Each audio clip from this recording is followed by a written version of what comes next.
Here to honor the nearly 1 million lives taken by COVID in the United States alone.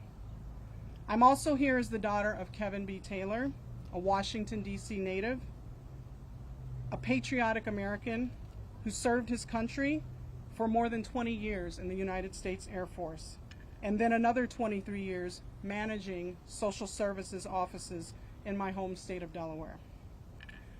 My dad caught COVID while leading worship in a church conference where many people chose not to mask, during a time where masks were required. And unfortunately, in August of 2020, he died. He passed down his values, his character of service to me, which is one of the reasons why I'm an Air Force veteran who served in Iraq.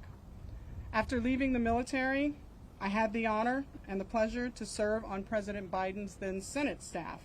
And later, for a number of years, I took care of families of our military's fallen. It's why I've been such a passionate advocate for families like all of ours here today. I want to start with thanking Senator Murray and Senator Menéndez, especially Senator Menéndez's staff, who has been very instrumental and helpful to us as we have all planned for this week. We could not have done this without their support. Additionally, I want to thank each member of Congress who has come here to participate and pause from their sacred work on Capitol Hill to remember each one of our loved ones. I also want to thank each member of their staffs and other members of Congress who are holding meetings with our participants throughout the day. Each of you are listening, you're remembering, and you're taking action, and that's exactly what this week is about. Today we are all here to make our mark on history as we pause and we recognize almost 1 million lives lost to COVID. 1 million human beings with many family members who are grieving. We stand here united to send a powerful message to our nation and demand that our legislators strengthen prevention measures that will end this pandemic. Additionally, we are here to advocate for Senate Bill 3799, the passage of the Prepare for and Respond to Existing Viruses, Emerging New Threats, Prevent Pandemics Act, to include a congressional COVID task force. We are also running out of funds for life-saving programs. We need Congress to fund the full $22.5 billion needed to address domestic and global needs. This funding is critical for all Americans, and it requires bipartisan efforts. It will ensure that all Americans, even the uninsured, have access to COVID testing, vaccines, and life-saving antivirals. $22.5 billion. That might sound like it's a big, costly number, but it's not, because it will prevent us from going back in time to the way things were at the beginning of this pandemic.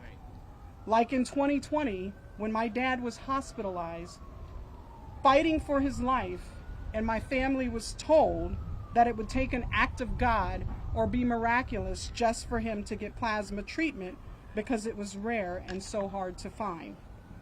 This funding, and I'm going to say this as a combat veteran, this funding is just as critical as the funding that we're sending to war-torn Ukraine to help fight off Putin. In fact, this funding is like a targeted weapon that will no doubt save many American lives, and that is why we are all here today. Today we are joined with more than 30 organizations from all over our nation. Some of you standing here with me have come from as far west as Alaska and California to stand here united as we demand that direct funding go to programs for long haulers and families whose loved ones have died from COVID, especially the more than 200,000 children who have been orphaned because of COVID. We also need things like scholarships, baby bonds, financial support, and permanent memorials that will help ease the crushing burden and heartbreak that all of our families are facing. We are here to ensure that our loved ones' memories remain forever etched in our future and our children's future as we pause in a moment of silence to remember those who have fought valiantly against COVID. As we pause, I want you to remember that this war with COVID is not over.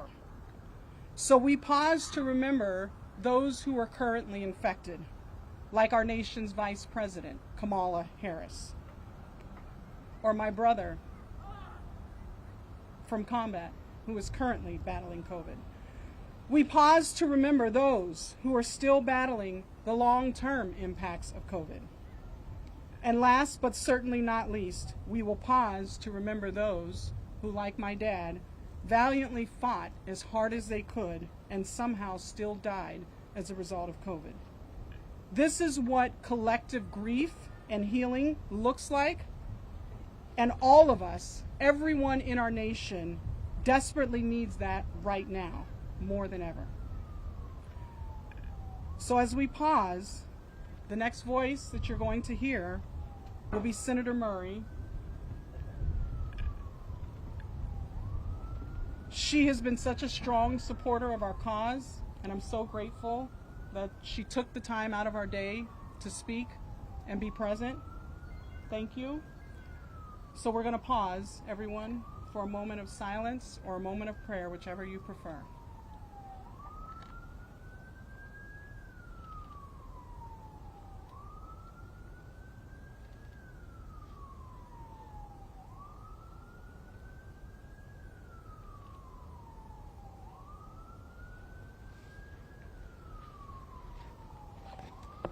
Thank you, Shalandra. And thank you to Sabila, Pamela, and Chris, who are here today to give voice to so many people across the country, including people in Washington State, and to all of the families who are here with us today. The pain the COVID-19 pandemic caused has been unthinkable. Millions of people across the country have lost loved family members and cherished friends, and are grappling with a painful hole in their families or an empty chair at the dinner table. Over 200,000 kids have lost a parent, or even both, and had their lives completely shattered and turned upside down. Our communities have lost nurses and teachers, first responders, and so many friends and neighbors. And we've all lost valuable time with each other, time our kids and teachers needed to learn and teach in the classroom, at weddings and celebrations, and at times funerals to remember the people we lost and who we all miss so much. Countless people are struggling with a painful new reality, including the many people with long COVID who are learning how to live with a new disability, even as we still have a lot of work to do to understand how to help these patients. This pandemic has been heartbreaking on a scale beyond comparison, and to each of the families who are here today sharing their stories, please know I'm holding all of you in my heart. We've never been through something like this, and it's clear to everyone we have to never go through this again.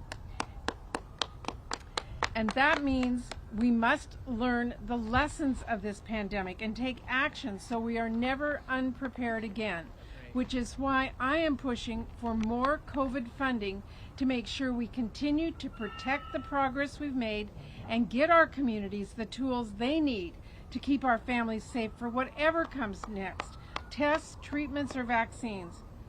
It's why I worked so hard to write the Bipartisan Prevent Pandemics Act, which strengthens our public health and preparedness system based on what worked and what did not in our COVID response, and passed that through our health committee in an overwhelming 20-2 bipartisan vote. And I am now pressing to get that signed into law.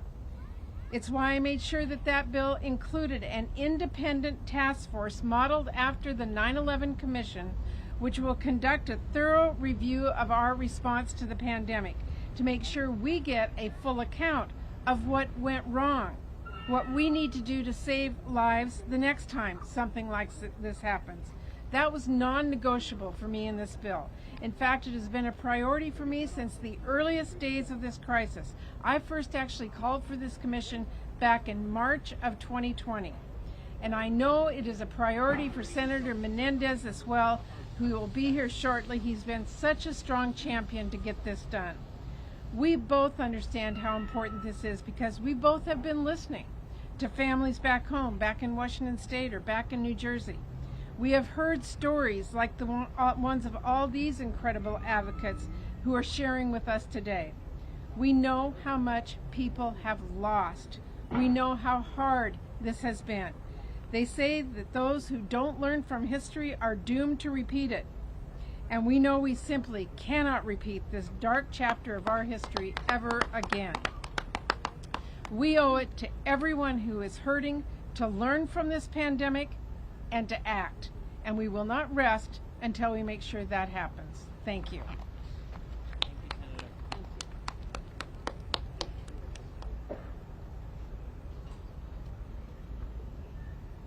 Next, you will hear from Senator Menéndez, who is on his way. He is coming from Secretary Madeleine Albright's funeral, so we are going to try to give him a couple more seconds to get here. But as we're waiting, I just want to say thank you. He has been such a staunch supporter of all of our families. He's been working hard, and we know that he is pushing forward the Prevent Pandemics bill that we are all cheering. So I'd like to introduce you to Senator Menéndez. Well, thank you, Sharonda, and I am sorry to be a few minutes late. We were at the funeral mass for the late Secretary of State Madeleine Albright, an extraordinary woman in her own right, and we certainly wanted to be there, as we want to be here with you. And I appreciate all of you creating spaces for others to heal. I appreciate my colleague, Senator Patty Murray, who I understood was here as well, her leadership at the helm of the Health, Education, Labor, and Pensions Committee, and particularly as co-lead of the bipartisan Prevent Pandemics Act, strengthens our nation's public health and emergency response systems in the wake of the COVID-19 pandemic. We're gathered here today, as so many have had to gather these past 2 years, to mourn and remember the loved ones that we have lost. In the face of this trauma, which has lodged itself in every corner of our nation, we come together to grieve nearly 1 million souls lost to COVID-19. A horrific milestone we never thought possible when this pandemic first started. With this week of remembrance and action, we honor their memory, and in doing so, we seek to turn our pain into purpose, our grief into growth. Every life lost leaves behind a void that can never be filled, a place at the table that will always be empty, and a community of loved ones with broken hearts. It's especially personal for the survivors who join us today, like Sabila Khan. Before the pandemic, her father, Shafkat, was an advocate for immigrants and the founder of the nonprofit Pakistanis for America. He was a trusted resource for the different communities that have set down roots in Jersey City. At home, he was a loving father and grandfather with a heart of gold. On April 14th, at the height of the first COVID wave 2 years ago, Mr. Khan was taken from us. It's a familiar story for far too many families in my home state of New Jersey and others throughout the country who have had to endure the heartbreaking experience of losing a loved one to the pandemic. People from all walks of life, like Fairview Elementary School teacher Yvette Allers Ilisard, who left behind her husband and her 10-year-old son. Nurses like Daisy Doranilla, an immigrant from the Philippines, who worked for 2 decades at the Hudson County Correctional Center and was planning for retirement when she succumbed to the virus. First responders like Robert Weber, a volunteer firefighter with the Port Monmouth Fire Company for 15 years until he lost his battle with COVID in the first weeks of the virus. They represent a fraction of the more than 33,000 New Jerseyans we have lost, victims who share little in common except the deadly pandemic that took them from their loved ones far too soon.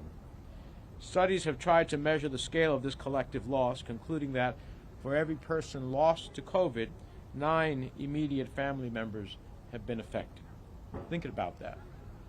1 million Americans have been taken from us by the pandemic. 9 million more carry with them the invisible scars of immense grief as a result.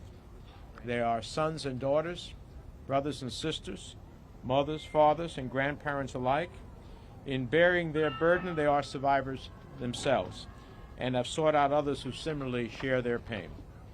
As elected leaders, it's incumbent on us to channel their hope in order to further their healing. We must draw strength from their solidarity, keeping their stories front and center. In doing this, we can honor the victims, learn from our nation's response, and find ways to prevent a tragedy like this from never happening again. With my colleagues across the aisle, I've been proud to introduce a bill that does this through a national coronavirus commission. Modeled after the one set up in the wake of September 11th, it would investigate what went wrong and how we can better prepare for the next pandemic. This commission isn't just necessary to improve our nation's readiness, it is a vital first step to give the millions of American families some answers and some closure. Last month, when Senator Murray's Prevent Pandemics Act was introduced, it included language for a national COVID-19 task force modeled after my commission. Crucially, it will explore the stark health and economic disparities which led to minority and low-income communities bearing the brunt of this pandemic. It is my hope that Congress will act quickly so we can send it to President Biden's desk. Simply put, the families who are here with us today and who are watching from around the country deserve nothing less. So let me all ask you to think about that for a moment. Where we were in those early days, the chaos of conflicting information, the measures taken to flatten the curve, alleviate the burden on overworked healthcare workers, the persistent fear that you, your children, your parents, and loved ones would be infected and fall very ill to a virus we knew so little about. Imagine hearing that 2 years later, we'd be holding a week of remembrance for 1 million American lives lost. We can never, never become numb to these sobering facts. We must never tire in our efforts to deliver peace of mind for the families who lost a loved one to COVID. And so today, on this solemn occasion, let us hold each other close. Let us recommit ourselves to the work that lies before us so that every family, every person who has lost a loved one to this pandemic can feel the support of a community and a nation who will not let these deaths be in vain. Thank you very much for having me with you.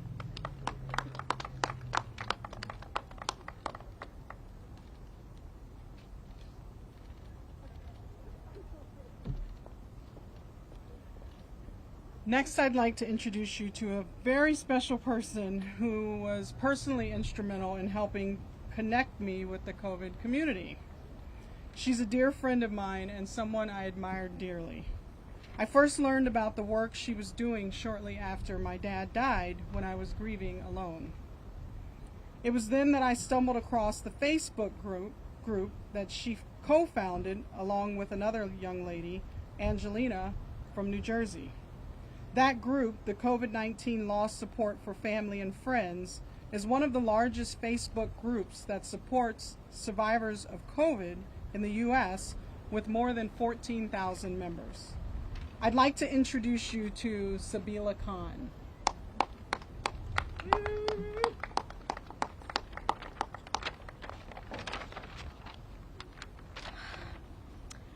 My name is Sabila Khan, and I am one of the millions of Americans who have lost a loved one to COVID. My Abu Shafqat Khan was the loving father of 3, the doting grandfather of 7, and a devoted husband to my mother for 49 years. He founded a nonprofit called Pakistanis for America in Jersey City, New Jersey, and he spent years carving out spaces and opportunities for others. He was a good human being who devoted himself to his family and helped so many people talk beyond their differences and find common ground.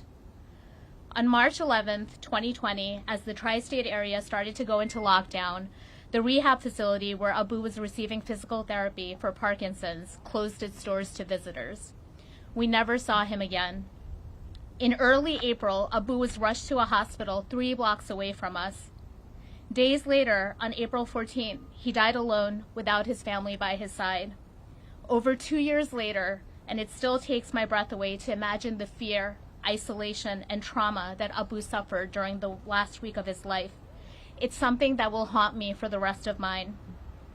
Abu was buried the following day, and in what was the most surreal and heartbreaking moment of my life, I had to watch his burial live streamed to my phone. But sadly, my story is not unique. When Abu died in April 2020, the COVID death toll in the US was 26,000. 2 years later, we've added almost 974,000 lives to that tally. How did we get here? What went wrong? The COVID bereaved are here today to demand answers. And let's not forget, COVID is not over. We are again seeing another uptick in COVID infections. People continue to die while others are permanently disabled. For every COVID death, there are an estimated 9 close family members left behind. That's almost 9 million Americans, many of whom who have been left with PTSD, feelings of guilt and anxiety, lack of closure, and the burden of knowing that their loved ones died traumatized, isolated, alone. No family deserves this. In trying to navigate my own trauma, I took the lessons I learned from my community activist father, and 4 days after he died, I co-founded with Angelina Proya, who's right here, COVID-19 Loss Support for Family and Friends, the first Facebook bereavement group for people dealing with COVID loss. We're now the largest COVID loss support group in the country, with more than 14,000 members from all 50 states. We come from diverse backgrounds and political affiliations. Our group includes Trump and Biden supporters. And in spite of our differences, most of us would agree that a COVID task force is urgently needed. Today, we thank Senators Menéndez, Burr, and Murray for their leadership. We believe that a nonpartisan, independent, equitable, fully funded, comprehensive, and fair COVID task force must center the voices, experiences, and needs of the communities most gravely impacted by this virus. Not only the bereaved, but also frontline healthcare workers and COVID long haulers. We must take a full and unvarnished look at what happened and why, so that we can fully understand how to make sure it never happens again. We demand support from both sides of the aisle for this, because if COVID has shown us anything, it's that viruses don't discriminate across party lines. We expect the findings to set into motion legislation and best practices that will save lives. And while none of the findings will change the fact of how our loved ones died, a COVID task force can bring so many families some measure of closure and healing. I want to add something here.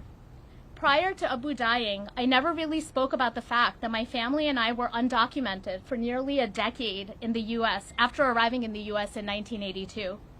Even so, Abu was obsessed with American politics. He studied the platforms of candidates in local and national elections, followed primaries and debates. He encouraged others to vote even though he himself couldn't vote in a presidential election until 2000. He raised us to believe in this country and in the political process. I'm here to honor Abu and his unwavering hope in this nation and in its government. I'm hopeful that Congress will pass a COVID task force as part of the Prevent Pandemics Act so that the deaths of 1 million Americans will not be forgotten. I am hopeful that we will be able to take the difficult lessons learned during this pandemic and apply them towards building a safer and more equitable nation for all. Thank you.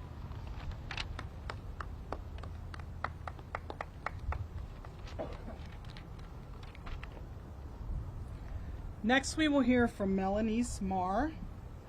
She's from Maryland. In 2019, she and her husband, along with their 6 children, worked together to operate a catering business with food trucks. Her husband died from COVID in February of 2021. Menéndez?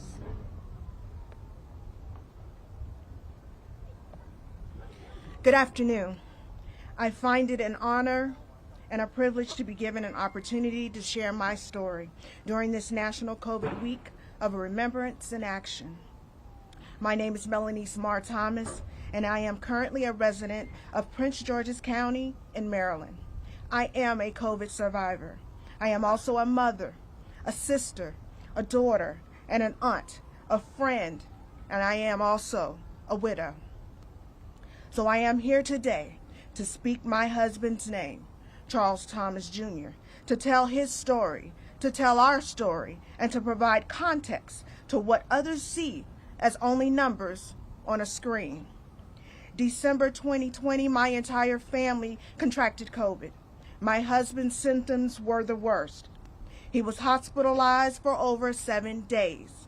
In fact, he was just hours away from being placed on a ventilator, but his oxygen levels rose, and he was released before Christmas. We thought we had escaped the worst. However, my world changed forever. On February 28th, 2021, my day started with the love of my life by my side and ended with the paramedics saying, "I'm sorry, there's nothing else we can do." At that moment, I went from a wife about to celebrate 10 years of marriage in Jamaica to a widow planning her husband's celebration of life service. I went from a co-owner of a business to a sole owner, trying to catch my breath and grasp the concept of doing this thing called life without my funny, loving, hard-working husband. I went from a woman full of plans to a woman reorganizing, shifting, adjusting, and accepting my new reality. There were days and hours I wanted to die and even felt like I would not take my next breath. That's the heaviness of grief. It snatches hope, joy, sleep, and life. My granddaughter only had 3 years to get to know her pop-pop. My husband will not see his new grandson due in a matter of weeks. My daughters will never have their father and stepdad walk them down the aisle. My husband will never see our sons graduate from high school or college. This pandemic has disproportionately impacted the African American community, and I stand as one of many affected by this faceless pandemic. I stand here because I refuse to allow it to remain faceless anymore. I stand with all of these individuals who grieve and mourn the loss of their loved ones. I stand with individuals who are facing unknown futures due to symptoms they still battle long after their initial infection. I know I am not alone in my grief and loss. We as a nation collectively grieve the nearly 1 million people lost to COVID-19. We must use our sadness and grief as catalysts for change. As we collectively grieve, we must collectively act. We must use our voice and our resources to ensure Congress passed the bipartisan Prevent Pandemics Act, to include a congressional COVID task force. We are also calling for full COVID-19 emergency federal funding for domestic needs. Winston Churchill said, "Those that fail to learn from history are doomed to repeat it." Please don't let my husband's death and nearly 1 million other individuals' death be in vain. We must say their names. We must remember, and we must never forget. We must act now. Thank you.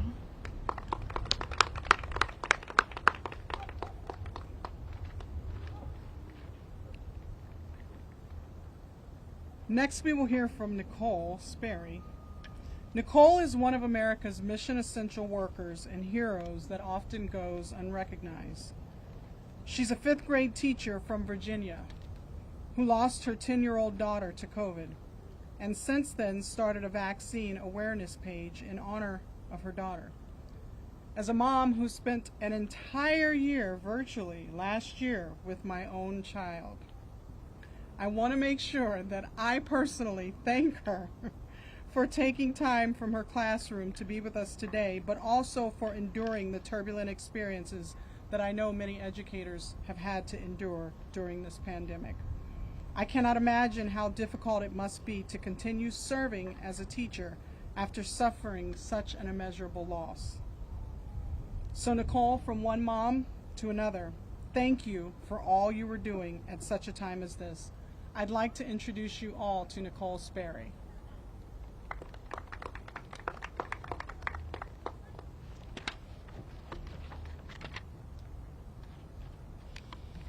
Thank you, Sharonda.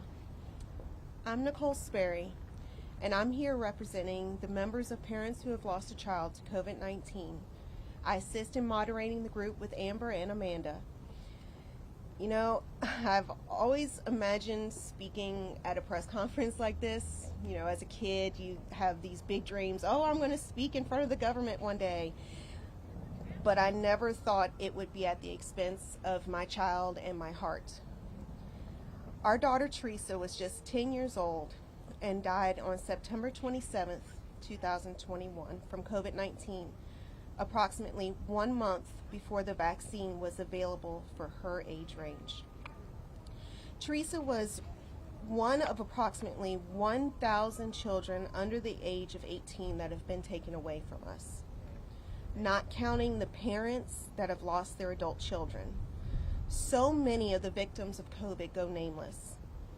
These victims include those still battling with long COVID, that have had to have organ transplants because of the damage to their bodies, and those that have been left behind to pick up the pieces after our family members have gone from us. Much like my sons, they are suffering in their own ways at the loss of their only sister. We've shared Teresa's story many times in the short and long 6 months since she died. She was my mini-me, our diva. She never met a person that wasn't her friend.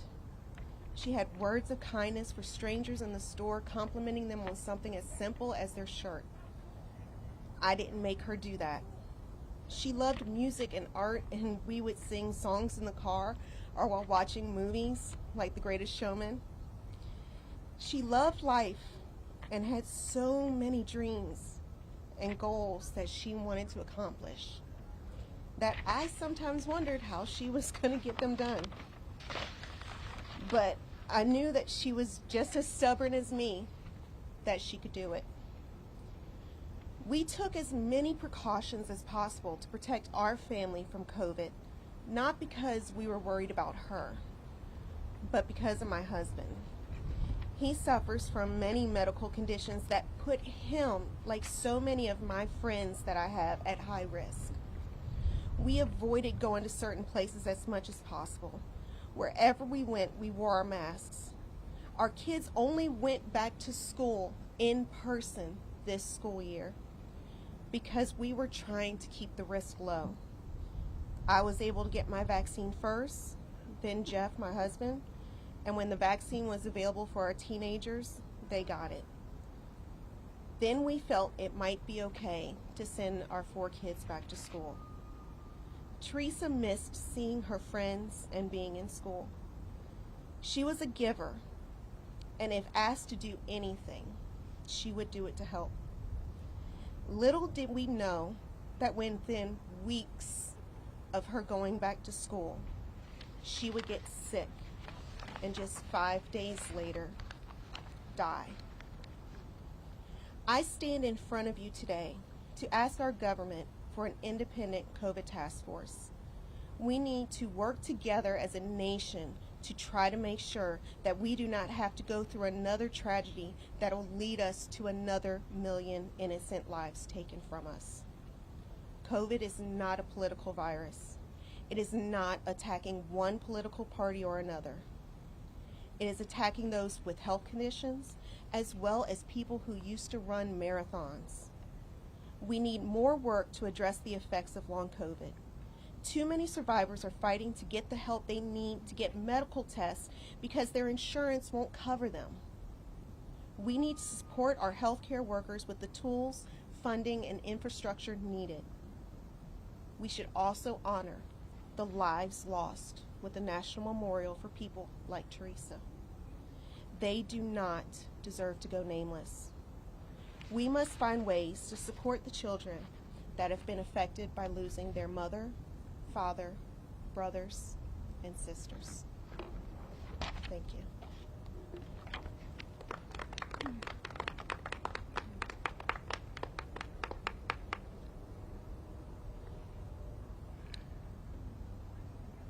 Next, you will hear from Maya. Maya is from New York. She was impacted very early in this pandemic.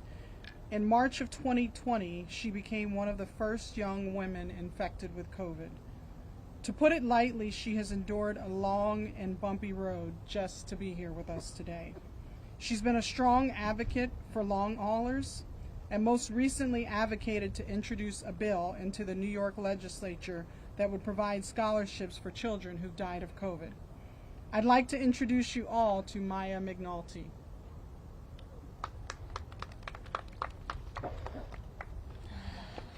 What an honor to stand here today. Good afternoon. And thank you, COVID survivors, for change, and everyone here for attending. The National Remembrance and Week of Action for our beloved friends, family, lost to COVID. We acknowledge the unimaginable death toll of over 1 million lives lost to COVID and 220,000 children who have been orphaned by COVID and this mysterious long COVID shadow pandemic. 765 days.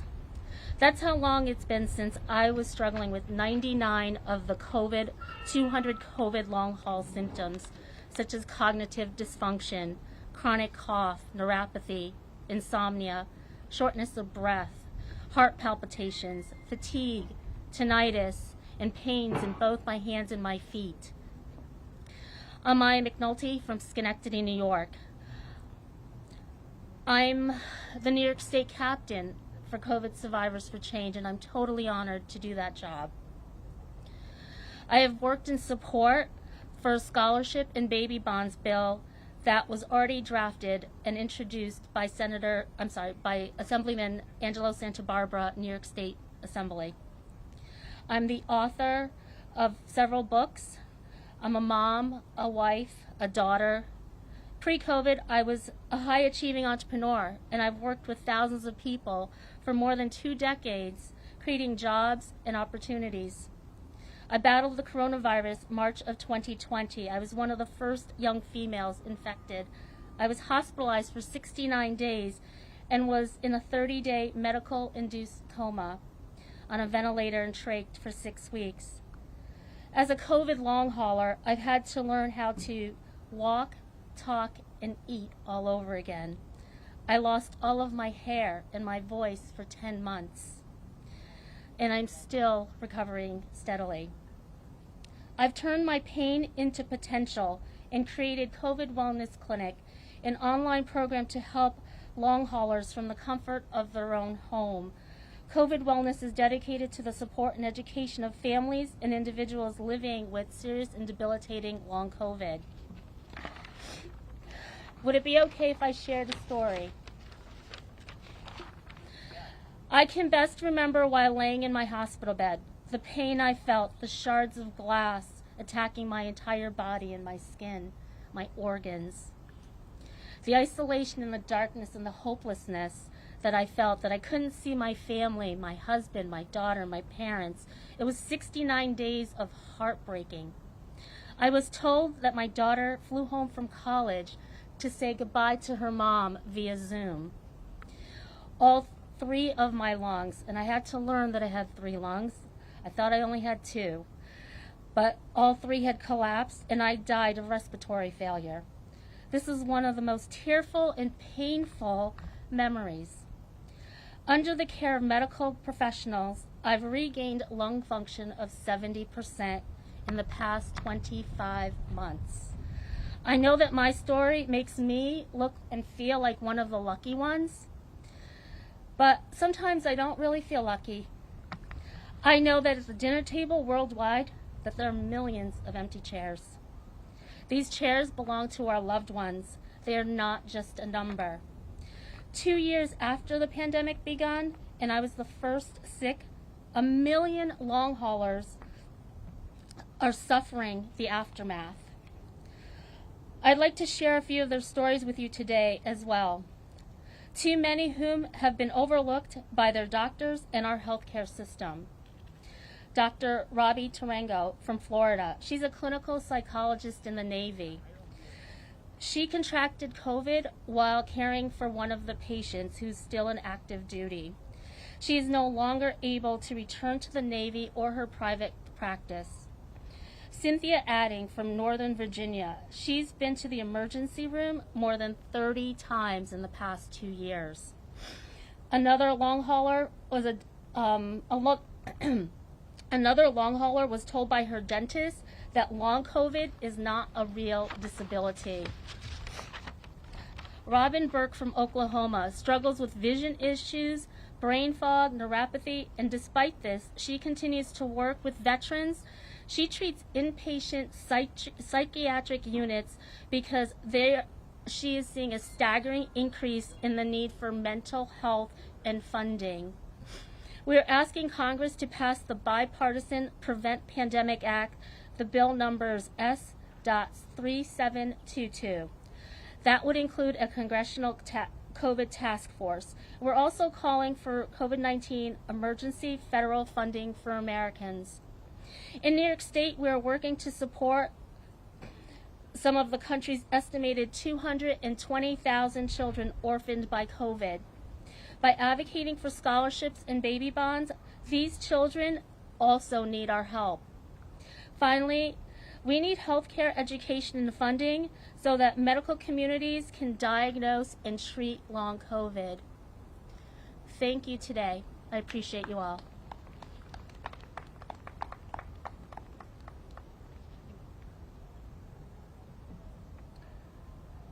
Next, we will hear from Martha Romero. Martha has traveled all the way from California to be with us today. Her family, like many other families impacted by COVID, suffered some catastrophic blows. I'll let her tell you her story now, which hopefully will provide you a window into the souls of many families who have been shattered by COVID. Martha?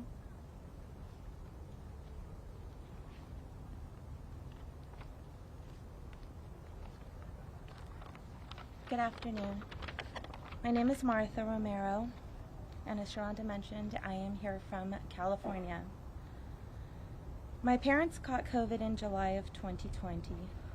Fortunately, my special needs brother who lived with them did not get sick. He stayed with me while both of our parents fought to recover. They lived 2 hours away from us. Little did I know that in July of 2020, I would go to war with COVID. It walked right into my family's life, right into my life, stared me in the face, and I began to start fighting for my dad, my mom's, and for life and for the safety of my brother.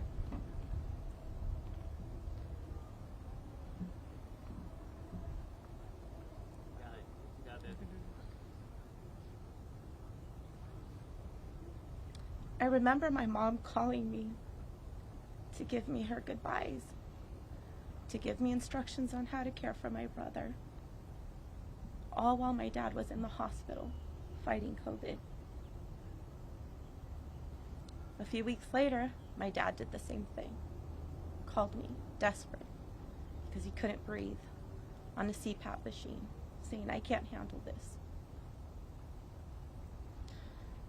My mom was able to come home. She still suffers from long-haul COVID. As you've heard stories here, she has brain fog.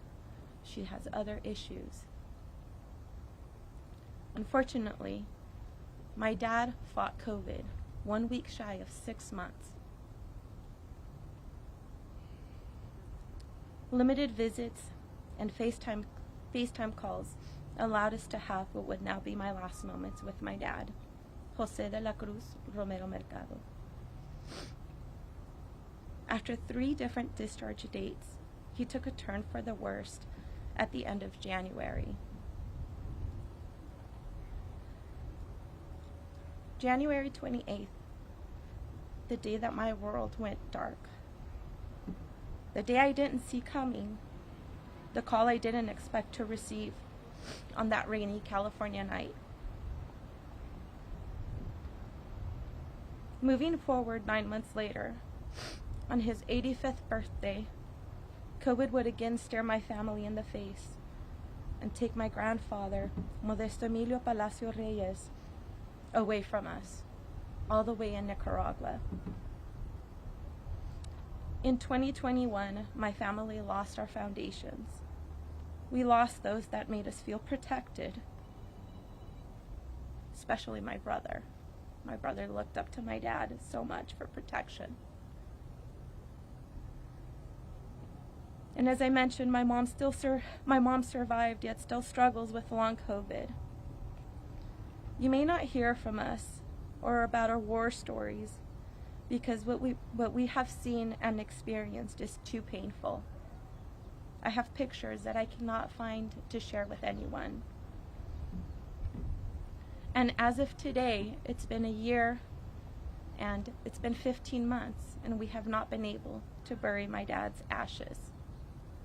I remember the night he passed away, I called 9 different mortuaries to try to find a place that could pick up his body.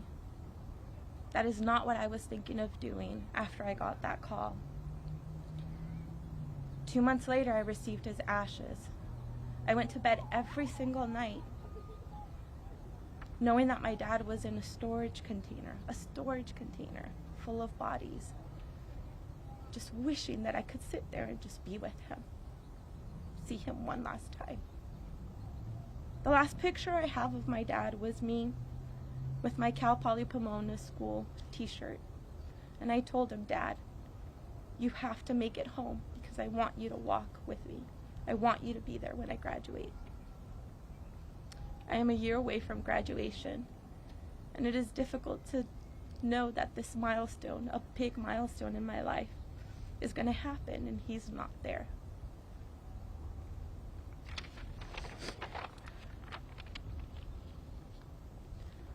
On a lighter note, I'd like to share great moments that I had with my dad. I loved taking him to the opera. One of our favorite times was taking him to see Plácido Domingo. And we would watch soccer matches together. World Cup was our favorite time. His favorite team was Brazil. And I remember anytime World Cup would come, he would start prepping my mom the day before church and say, I'm tired. I might stay home. And as it comes up, it just makes me feel like that void is there. That father-daughter time is no longer there. My grandfather had a stern voice, a presence. We joked that he kind of was a godfather figure. And it's difficult to go along and live every day with triggers surrounded. And as mentioned, this is not a political thing. When my dad was on the ventilator, that ventilator didn't ask if he was Republican or Democrat. It didn't ask that. The machine was there pumping oxygen into his lungs. So as we stand here today, we ask you, and as we get to that milestone of 1 million families, after every name, there's a story like mine that needs to be shared and needs to be heard. Their stories matter. They fought with all they had to come home. They also deserve a place to be remembered. And we also need to pass acts like the Prevent Pandemics Act. Our healthcare system, all the people that are sick, the people that are left behind, it is very important that these pass. Because now is the time, we don't know when the next pandemic is going to hit. Maybe in our lifetime, maybe not. But this is a time to pause and say, what are our lessons learned of everything that we have gone through? Thank you for your time.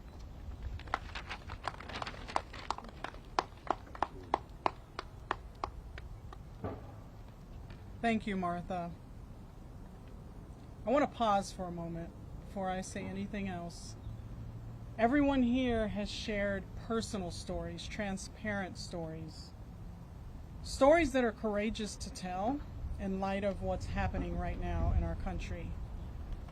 Many of us have family members who don't want to talk about the fact that our loved ones died of COVID.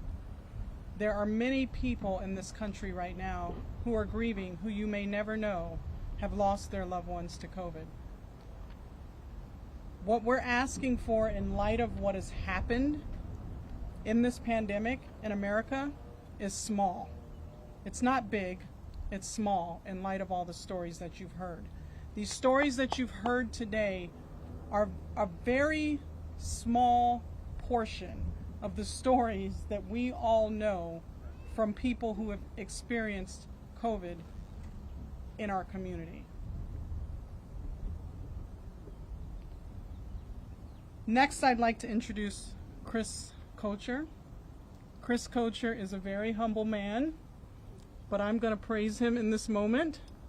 He is the founder of COVID Survivor for Change, and he is the brains behind this operation today. I have seen this man do amazing things over the past month to make sure that we could all be here today. So, Chris. Thank you, Sharonda. I just wanted to close out the press conference by thanking everyone for being here, especially Senators Menéndez and Murray. And I especially want to thank everyone who's standing behind me, who shared their stories so beautifully, who talked not just about how their loved ones died, but how they lived, the lives that they've lived, the celebrations that they had together as families. We're here because we're reading some of the nearly 1 million lives that have been lost. And if we read one name per second, we would be here for more than 11 days. So we're here just for today, just to read some of the thousands of some of the names that have been lost. And to close out today, we're reading these names in front of the Capitol Reflecting Pool, and the live stream for there will resume at 3:30. But to take us into that next part of the program, I wanted to invite Nicole Sperry to come back and read some of the names of children who have died from COVID over the past 2 years. Thank you very much.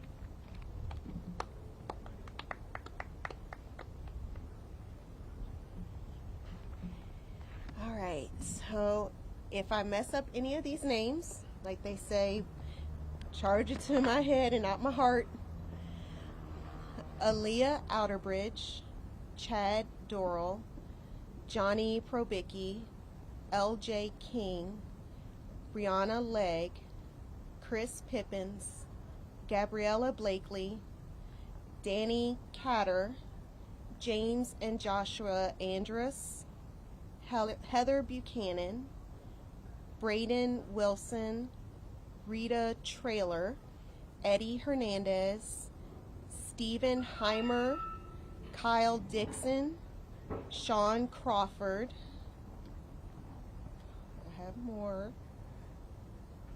Lisa Jane Goldstraw, Brad Green, Matthew Newell, Quentin McCaskill, Donovan Kittle, Lyle David Hobart, Freddie Garza, Brittany Lynn Bodzak, Frank Miller, Jordan Kempers, Jeremy King, Tiffany Civilli, David Caballero, Jeremy Martinez, Zach Leventon, Jennifer Shiflett, Hannah Mansell, Justin Reiber, Alec Witten, Anthony Velez, Bradford Green, Nick Hertz, Amanda Brame, Hasten Mathis, Ricky Robertson, Alberto Valencia, Michaela Jones, Randy Betts, Adam Russo, Michael Allen Schroger, Ramon Peterson, Harley Koloff, Tanner and Derek Preston, Jordan Franklin, Sean Crawford, Chelsea Richardson, Alexandra Chandler, Levi Keffer, Ian Ritzer, Robert Hape, Terrence Cooper, Joey Perez, Sarah Ann Shahanan, Trent Morgan, Victor Reyes, Benjamin Mahone, and Christian Umani. Thank you.